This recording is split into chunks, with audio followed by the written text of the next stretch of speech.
મિત્રો, આજની સવારની પ્રેમી સલામ, જય મસીહ કી. પ્રભુનો આપણે આભાર માનીએ છીએ. ઘણા બધા વખતે આપણે અંધકાર અને અજવાળા વિશે જોતા આવેલા છીએ, અને અંધકાર વિશેની ઘણી બધી વાતો બાઇબલમાંથી આપણે અત્યાર સુધી જોઈ.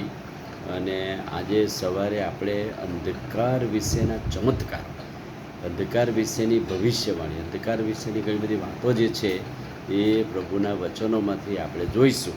પહેલી વાત, સિનાઈ પહાડ પર અંધકારની વાત આપણને જોવાની મળે છે. તો તમે નિર્ગમનનું પુસ્તક 19મો અધ્યાય 16થી 25 વચન. સિનાઈ પહાડ પર પ્રભુનું ગૌરવ ઉતરી આવ્યું.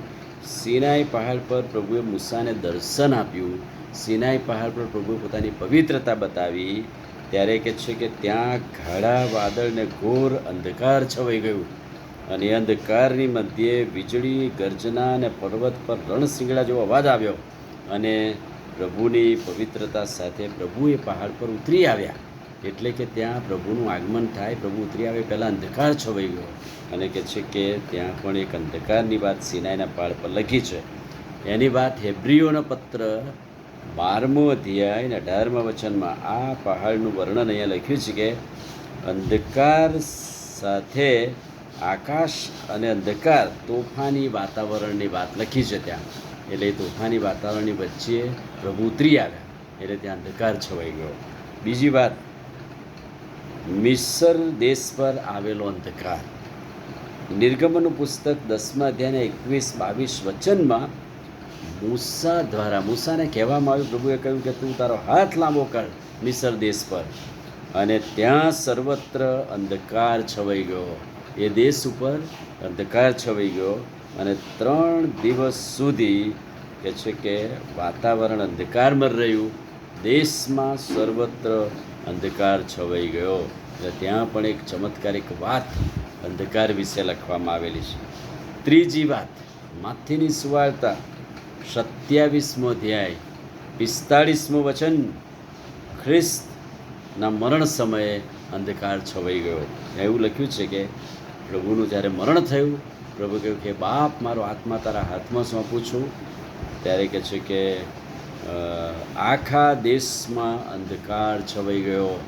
પ્રભુ પવિત્ર મરણ થયું, અને પવિત્રતાની વાત બતાવતા એમ કહે છે કે સૂર્ય પણ આથમી ગયો. સૂર્યએ પણ પ્રકાશ આપવાની ના પાડી. સર્વત્ર અંધકાર છવાઈ ગયો.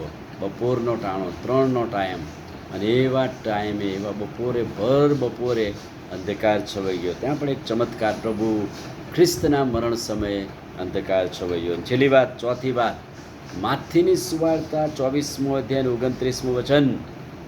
પ્રભુનું આગમન થશે અગાઉ શું થશે? યરૂશાલેમનો નાશ થશે. પ્રભુ ઉતરી આવશે અગાઉ.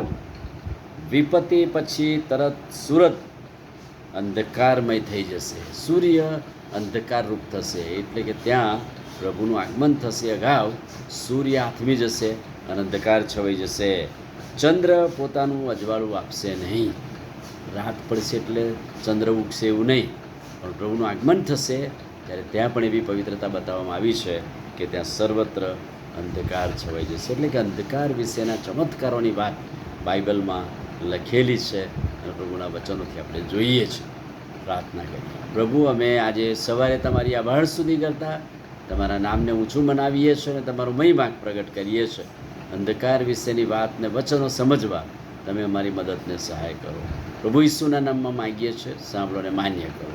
આમીન. God bless you.